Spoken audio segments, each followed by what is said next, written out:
Number 3. Ya 3. Things that you need so that you can add value. Vitu ambavyo unahitaji ili uongeze Or dhamana. things that when they are in you, you will be of value. Hizi vitu zikiwa ndani yako wewe unafanyika wa dhamana. Is that you must be available for God. Lazima upatikane kwa sababu ya Mungu. Luke chapter number 1 and verse 38. Luka 1 mstari wa 38. Availability for God. Wewe How upatikane. available are you for God? Wewe unapatikana vipi kwa Mungu? 38. 38 tafadhali. Before that, this is the story of Mary, Sasa who was betrothed to be married by Joseph. huyu ni Mariamu ambaye alikuwa amechumbiwa kuolewa na Yusufu. And an angel has appeared to him, to Malaika her, amemtokea, and he has given him greetings. amempa salamu. And the greetings were not normal greetings. Salamu ambazo hazikuwa salamu za kawaida. And when they conversed with the angel, Wanaponeneana na she was malaika, given the news akapewa that she habari has been favored. ya kwamba amepewa She has habari, been valued amepewa to dhamana, bring value to the world kuleta dhamana kwa by dunia, bringing kwa forth the Savior. kumzaa Mwokozi. Amen. Amen. Mary, Mariamu, in verse 38, mstari wa 38, Luke 1:38 says, Mary then akasema, Mary said, behold, the the maid servant of the Lord, let it be done to me according to your word. And the angel departed from her. Praise be to God. Bwana asifiwe. When she was told that alipoambiwa she has received favor kwamba amepokea to kibali bring forth the Savior, kuweza kumleta she Mwokozi, accepted. akakubali, She was available for the call. akawa amepatikana kwa sababu ya wito. And because she was available for the Na call, kwa sababu alipatikana kwa sababu ya she wito, became the akafanyika mother of our Savior Jesus Christ. mama ya Mwokozi I wetu want you Yesu. to know Ningependa ujue that when God calls, Mungu anapoitana he does not call qualified, haiti yule ambaye amehitimu, but he qualifies lakini anahitimisha the called ones. aliyeitwa.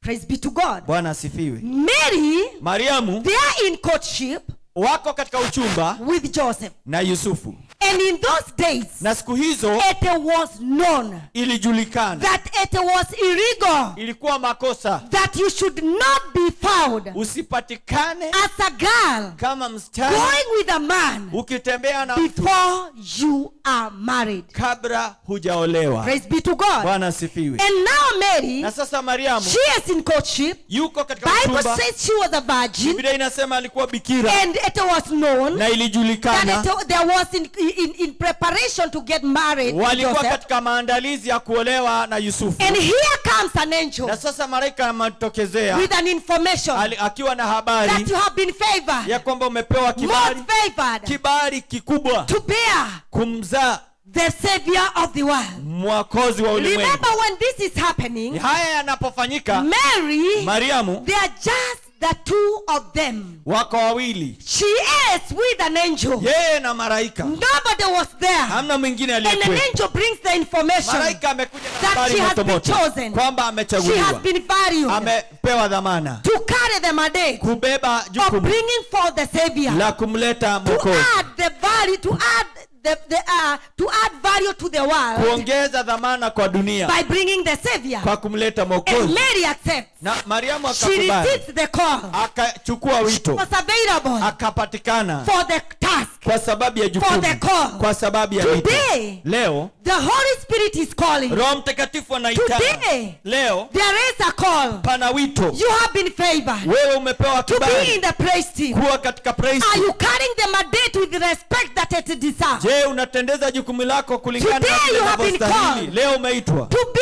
a son in the kingdom of God. kuwa mwana katika ufalme wa Mungu. Are you carrying the calling with the mandate Wewe that it deserves to be a son in the kingdom? wewe unabeba wito huo kulingana na huo wito kuwa mwana katika ufalme wa Or you Mungu, are taking for granted salvation? ama unachukulia kwa mzaha wokovu? That is why you get born again on Sunday morning. Hiyo ndio sababu wewe unaokokaga Jumapili But asubuhi, from Sunday afternoon lakini kutoka Jumapili jioni to Sunday morning, hadi Jumapili you are a asubuhi, different person. wewe ni mtu tofauti. You are a different person. Wewe ni mtu tofauti. Are you honoring Wewe unaheshimu the value that you have been given? dhamana ambayo To umepewa be a saint, a born again sister and brother. kuwa ndugu dada ambaye ni Do you mteule value that ameokoka. calling? Wewe unadhamini wito Do you huo? know it costed Je, life unajua iligharimu uhai for you to be called a brother? ili ukaitwe ndugu? Do you value that honor that we are given? Unadhamini heshima hiyo ambayo umepewa? By the way, what did you do for you to be born again? Wewe ulifanya nini ili ukaweze kuokoka? Is there anything of your doing? Kuna chochote ambacho ulichangia? It is by the grace of God. Ni kwa neema It ya is Mungu. by the favor of God. Ni kwa kibali cha Mungu. It is value that God added to us. Ni dhamana ambayo Mungu alituongezea. Because in the same Kenya where we are living, Kwa sababu Kenya hii there are ambao other people who are tunaishi, not born again. kuna watu wengine ambao To make hawajaokoka. the matters better or Na worse, hata kuongeza mambo they ama are our kupunguza. brothers, our Wao ni sisters. ndugu na dada They are wetu. our parents. Ni wazazi They wetu. are our bosses. Ni bosi They are wetu. our friends. Ni marafiki. They are not born again. Hawajaokoka. Nothing that they have done to remain unsaved. Hakuna kitu wamefanya ili wabakie But by the hawajaokoka. grace of God, Lakini kwa neema ya you are born Mungu again. wewe uliokoka. Are you extending the same grace to the Wewe people? unapishia hiyo neema. Are you kwa- adding these people of value Unaongezea watu hawa by telling dhamana them that Jesus loves kwa them? kuambia kwamba Yesu Are you a anawapenda. soul winner? Wewe ni mvua Do nafsi. you take time to sympathize to those who have not received Jesus Christ as Lord and a personal Savior? Chukua muda kwenda kuwahurumia na kuwaongelesha wale ambao hawajapokea Bwana kama Mwokozi. Do you value Na unadhamini this grace of the Lord neema unto salvation? ya wokovu. Praise be to God. Bwana asifiwe. Now look at Mary, Tazama Mariamu, a young lady. msichana mdogo, She is engaged to Joseph. amechumbiwa na Yusufu. And in those days, Na siku hizo if you were found ungelipatikana having affairs ukiwa na with a uhusiano man, na mwanamume with a lady, na msichana and you are not married, na haujaolewa, you suffered rejection. wewe ulikataliwa. You were to be rejected by the society, by your parents. Ulikuwa ukataliwe na jumuiya na wazazi pia. Praise be to God. Bwana asifiwe.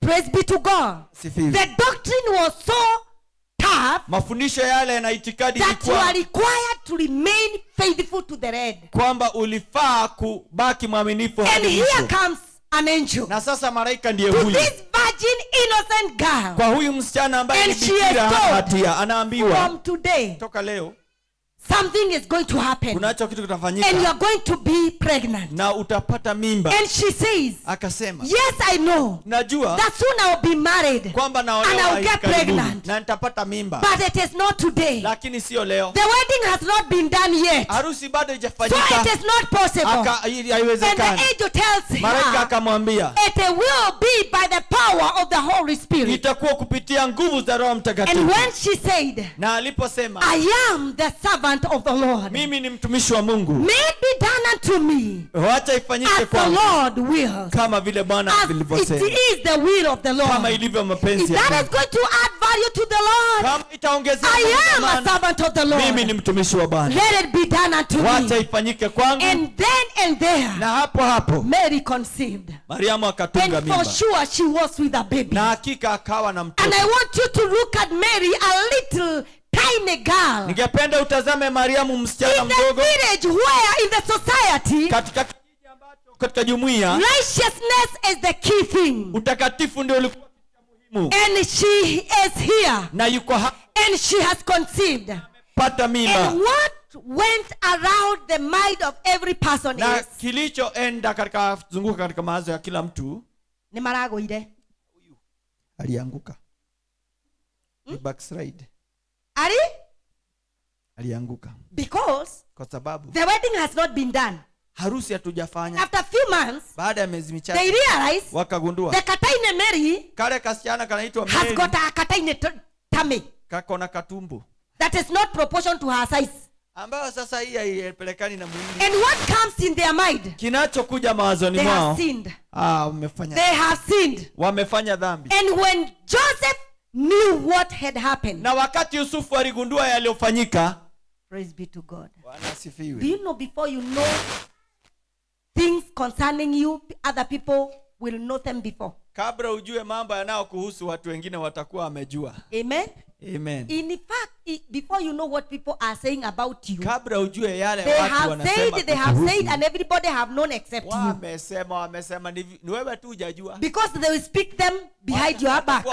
Ukiongea wakiona ukikuja. And when you come in, they change the topic. Wanabadilisha topic. And if you dare to ask them, what are you saying? Nini mlikuwa mnasema? No, we are saying you are a very good person. Tulikuwa tunasema wewe ni mtu mzuri sana. You are a blessed person. Wewe ni mtu umebarikiwa. I was telling them, nilikuwa nawaambia that you gave me sugar when I did not have sugar. Kwamba ulinisaidia na sukari. And they changed the story. Wanabadilisha And story. then they talked and they talked and they talked and they talked. Wakaongea. And before long, kabla ya the news went to Joseph. Punde si punde And habari Joseph knew that he was in great trouble. Yusufu akajua. He knew he was a righteous man. Akajua yeye He alikuwa knew he was mtakatifu. not involved in the act. Hakuhusika. And it is true, he has examined and he has known that for sure Mary is part. Ameangalia na ameona Mary amenona. Praise be to God. So Joseph Yusufu decides to clean himself from the mess. Akaamua kujiondoa kwa And he ngori. decides, count me out. Count me out in this mess. Usinihesabu kwa hii ngori. Amen. And he decided, akaamua, because I am a righteous man, maana mimi ni mtu mtakatifu, I am not going to ashame Mary. Sitamwaibisha Mariamu. So I am going to pretend nitajifanya that I had no issue. Kwamba sina swala, sina jambo. I had no interest. So he decided he is going to quit, break the engagement slowly, and go back to the field. Ajikate. Because after all, Caros is still there. Kuna wengine. Amen. Hallelujah. So Joseph decides to quit. Kaamua kuhepa. And when he decided to quit, alipoamua kuhepa, then the Holy Spirit comes Roho Mtakatifu and he tells him, Joseph, akamwambia Yusufu, the baby Mary is carrying mimba ambayo Mariamu anabeba sio ya mwanadamu. It is of the Holy Spirit. Ya Roho Mtakatifu. And the Holy Spirit tells Joseph Roho Mtakatifu akamwambia Yusufu that he was involved. Kwamba alihusika. And he should not fear na asiogope to go forth with the issues of wedding. Kuendelea na harusi. But he was told, lakini akaambiwa, just take him for a wife, mchukue awe mkeo, but wait until my assignment is over. Lakini ungojee baka assignment yangu iishe. Until the baby is brought forth, mpaka mtoto azaliwe, then you can begin with your business. Wewe uanze biashara zako. Praise be to God. Bwana asifiwe. Look at Mary. Tazama Maria. She was willing. Yeye alikuwa tayari to carry the shame. Kubeba aibu. Amen. Amen. Because everybody who saw her good, wote waliomuona healthy, akiwa na afya, healthier than she was, akiwa na afya they knew walijua that this girl is expecting. Huyu msichana anatarajia. And they knew wakajua that it is not possible for any person on earth to be with a child without coming in contact with a man. Kwamba hakuna msichana yote ambaye anaweza kupata mimba duniani bila kupatana na mwanaume. Is that truth? Is that the truth? Si ukweli. Praise be to God. Bwana asifiwe. But Mary, lakini Mariamu, knowing what has happened, she was comfortable. Akawa sawa. She was ready to take the risk. Ako tayari kuchukua. She knew Joseph would break the engagement. Alijua kwamba Yusufu atakuja uchumba. Lakini alikuwa pale. To add value to the world dhamana dunia, by bringing forth the Savior. Kwa kuleta Mwokozi. Amen. Amen. She was willing. Alikuwa tayari. She said, akasema, even if Joseph goes, hata kama Yusufu ataondoka, I am favored of God. Mimi nimepata kibali. I will carry the mandate. Nitabeba of bringing value to the world. La kuleta dhamana kwa dunia. By carrying Jesus. Kwa kumbeba Yesu. Praise be to God. Bwana Yesu asifiwe. Praise be to God. Bwana Yesu asifiwe. Look at in the village. Tazama people are talking. Watu wanaongea. Hey, unafikiria mama Mary anaenda mtoni? Apitie wapi? Na kwa sababu ya kina mama nani? Amekuwa maongeo ya kijiji. And he is saying. And he is saying. Anashindaka hapa akijidai. Ili anafundisha watoto yake njia za Mungu. Sasa angalia msichana wake. Muangalie. Angalieni. Angalieni. Praise be to God. Bwana asifiwe. Wale ambao walikuwa na watoto wao ambao walikuwa tabia baya, kwa sababu tabia baya sijaanza leo, silikuaga hata siku hiyo. Amen. Hawa ndio walikuwa domokaya. Hawa ndio mdomo ilikuwa juu zaidi. Wanasema hebu muangalieni. Angalieni. Mama wa kanisa. Watu walikuwa nasemaga ati Njoroge wangu ni mbaya. Yeye tu ndiye anaharibiki wasichana. Sasa angalieni Joseph. Angalieni Joseph sasa. Wote vile amefanyia Mary. Upande ule mwingine anasemaga wasichana wetu. Sasa angalieni wake. Angalia msichana wake. So you can imagine the two families. Familia hizi zile mbili. The two guys, Mary and Joseph. Mariamu na Yusufu. They were the talk of the day. Wao ndio walikuwa maongeo ya kijiji. The young men in the village. Wale vijana kijijini. They really wanted to disassociate with Joseph. Hawakutaka kuhusiana tena na Yusufu. Hata kama ni wewe unaweza kutembea na mtu ana nini? Watoto wa wenyewe. Tembelee mtu. Amen. Mariamu angeenda mtoni, wale wasichana wengine hawangeandamana na yeye. Wanaandamana na yeye, si wanaona kama itaruka iwarukie. Kwa hivyo walikuwa wanahakikisha kwamba wanachota maji haraka, and because Mary in her condition she could not be sharp as they were, walikuwa wanachukua maji haraka wanaenda ndio watangulie wasionekane wako pamoja. Anaacho peke yake. Aacho peke yake. Alafu wanaenda wakiangalie. Vile kalikuwa kanajifanya hapa. Are we together? But she was available. Lakini alipatikana. I want to say to us, nataka niseme that if you are there to add value, kama uko pale there are things that you must accept to go through. Kuna mambo lazima utakubali kupitia. There are some risks that you must accept to go through. Kuna hatari ambazo utakubali kuzipitia. Praise be to God. Bwana asifiwe. For you to be able to add value, ili uweze kuongeza thamani, you must accept to carry some brain. Lazima ukubali kulaumiwa. People will talk ill against you. Kuna watu wataongea mabaya kukuhusu. But don't waste your time. Lakini usipoteze muda wako. Try to clean your name. Kujaribu kusafisha jina lako. Mary never bothered to tell people what had happened. Hakujali kuambia watu Joseph never bothered to tell people what had happened. Yusufu hakujali kuelezea watu yaliyofanyika. Bwana asifiwe. Praise be to God. Bwana asifiwe. They accepted to be said. Wakakubali kunenwa. They accepted to be the talk of the village. Wakakubali kuwa maongeo ya kijiji. Praise be to God. Today, leo, people have missed the opportunity. Watu wamekosa nafasi to add value to the house of God. Ya kuongeza dhamana nyumba ya Mungu. Because they say, kwa sababu wanasema, what will people say? Watu watasemaje? Amen. What will people say? Watu watasema nini? Let me tell you the truth. Wacha nikwambie ukweli. If you are to add value, kama utaongeza dhamana, don't bother yourself with what people will say. Wewe usijali na yale watu wanayosema. Because if you do, they will say. Kwa sababu ukifanya, if you don't do, they will still say. Pia bado watasema. Will you carry God's mandate? Wewe utachukua jukumu la Mungu. Or you will fear what people will say? Ama utaogopa watu watasema nini? Kumbuka, they will give you value. Watakupa dhamana. But the value people will give you, lakini dhamana ambayo watakupa, sometimes it does not matter. Wakati mwingine haijalishi. They may give you the value that you are not worth. Wanaweza kupa dhamana ambayo ustahili. But they will not change your value. Lakini hawawezi badilisha dhamana yako. Your value will not change. Dhamana yako haiwezi badilika. Because of what people say. Kwa sababu ya kile watu wanasema. But your value will change because of what you say and what you do. Lakini dhamana yako itabadilika kwa sababu ya kile unachosema na kufanya. You respond. Na vile ambavyo unaitikia. To the opportunity that is granted to you. Ambazo unapewa. For you to add value. Ili uongeze dhamana. Be available. Kuwa mtu kupatikana. For God. Kwa Mungu. Mary was available. Mariamu alipatikana. Joseph was available. Yusufu alipatikana. Are you available in the house of worship and healing? Je, wewe unapatikana katika nyumba ya ibada na uponyaji? Are you available to add value to the nation of Kenya through your prayers? Unapatikana kuongeza dhamana kwa taifa la Kenya kupitia maombi yako? Are you available to add value to your family? Je, unapatikana kuongeza dhamana kwa familia yako? Amen. Amen. Praise be to God. Number 4. Ya 4. Something that will add you value. Kitu ambacho kitakuongeza dhamana. Your tithing life. Ni maisha yako ya fungu la 10. Your tithing life. Maisha ya fungu la 10. Your tithing life. Maisha yako ya fungu la 10. You value or devalue or devalue you.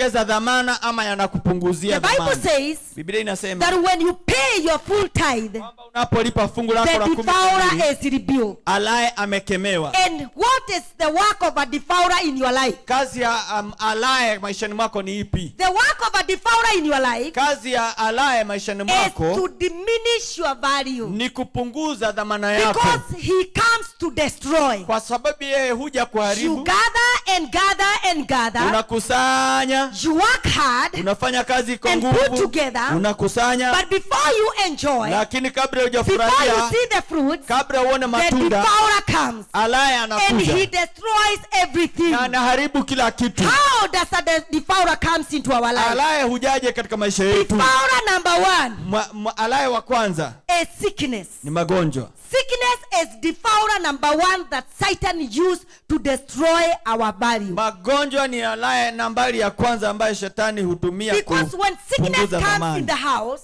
magonjwa yanapoingia katika familia, everything else stands still. Kila kitu kingine kinasimama. And all your wealth, your time, your finances is focused on the sickness. Wako wote, mali yako yote yanalengwa kwa magonjwa. Is that true? Is that true? Ni kweli. So devourer, when he comes in your house, he comes to take away your value. Wakati alaye anaingia katika nyumba yako, anakuja kuibia. People have sold their property. Watu wameuza mali yao because of seeking treatment. Kwa sababu ya kutafuta matibabu. Amen. Amen. So somebody was driving, but all of a sudden he has to sell that car so that he can get money for treatment. Mtu alikuwa anaendesha gari, mara tu anauza lile gari kwa sababu lazima atafute pesa za matibabu. People have sold their land. Watu wameuza mashamba. People have sold their property. Watu wameuza mali yao. And what is the meaning of that? Na hiyo maana yake ni nini? That is taking away your kuibia value. Dhamana. So when you are a tither, wakati wewe ni mtu wa fungu, when you are a person who pays your tithe, wakati wewe ni mtu anayelipa fungu lako, you bind the hands of the devourer. Unafunga mikono ya alaye. And when the hands of the devourer are bound, na wakati mikono ya alaye imefungwa, then it means your value will increase. Inamaanisha dhamana yako itaongezeka. Your value will increase dhamana yako itaongezeka. The devourer is bound. Kwa sababu alaye amefungwa. He cannot come your way. Hawezi karibia kwako. So if you want to live a life of adding value, kama unataka, you must be a faithful tither. Kama unataka kuishi maisha ya kuongeza dhamana, lazima uwe mtu wa fungu la 10. Proverbs 3:9 and 10. Mithali 3 mstari wa 9 na wa 10. Proverbs 3:9 and 10. Mithali 3 mstari wa 9 na wa 10. The Bible says, honor, I can't hear you. Honor the Lord with your possessions and with the first fruits of your increase. Amen.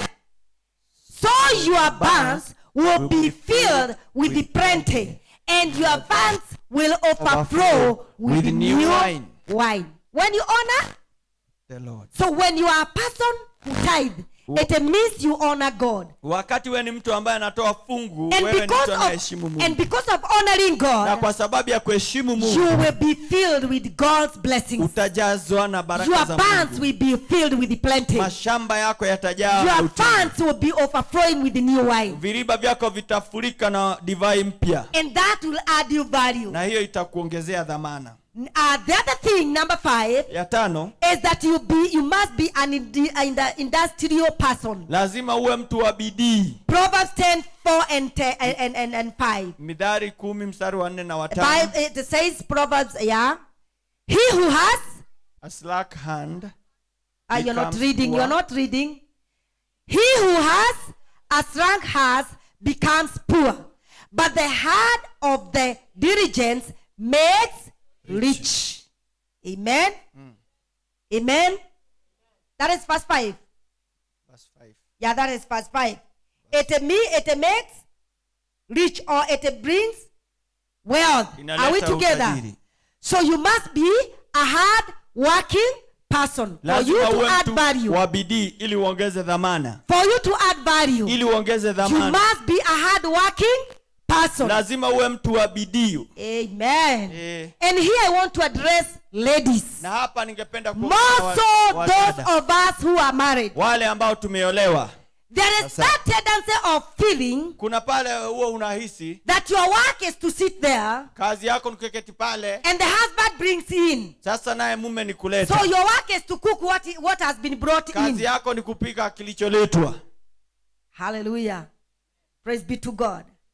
If you want to add value to your family, to your husband, to your children, to the nation, kuongeza dhamana kwa familia yako, be a hard working person. Kuwa mtu wa bidii. There is something you can do no matter how small it is. Kuna kitu unaweza fanya hata kama ni kidogo namna gani. If you will up or you will add to your family 20 shillings, hata kama utaongezea shilingi 20 on top of what your husband brings forth, juu ya kile ambacho mume wako analeta, you will add value. Utaongeza dhamana. So you must be a hard working. Lazima uwe and finally, ya mwisho, Ephesians 15 and verse 16. Waefeso 15 mstari wa 16.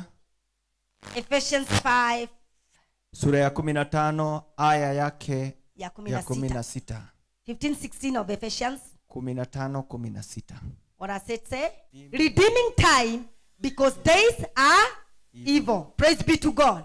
Redeeming time because days are evil. For you to add value, wewe kuongeza dhamana, you must be a time manager. Lazima uwe mtu wa kukomboa muda. Are you supposed to be at your place of work at 8? Mahali pa kazi unafaa kufika saa 2. But you will arrive 1.25 hour later. Wewe unafika pale lisaa 1.25 baadaye. You are a poor manager. Wewe ni msimamizi mbaya of the time God has given you. Wa muda na wakati ambao Mungu amekupatia. Are you so dull that you don't understand when God is bringing in an opportunity for you to be added value? Wewe uko kipofu hivi kwamba hauoni wakati Mungu anakuletea nafasi ya kukuongezea dhamana? Because kwa sababu opportunity comes like a snail.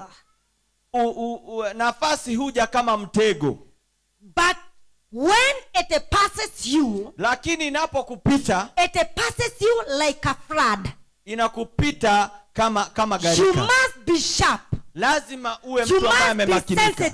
Lazima uwe mtu amemakinika. To understand, kuelewa, when an opportunity for you to be added value has come. Wakati nafasi yako ya kuongezewa dhamana so imefika. That you may get it as fast as you can get it. Ili uinyake mara tu unaweza kuinyaka. And make use of it. Na uitumie. And before the time is over, na kabla muda upite, you will be of greater value than you were. Uwe wa dhamana kubwa kuliko be a time manager. Kuwa mtu wa for you time. To be increased in value. Ili uongezewe dhamana. For you to add value. Ili uongeze dhamana. We have said number 1. Tumesema jambo la kwanza.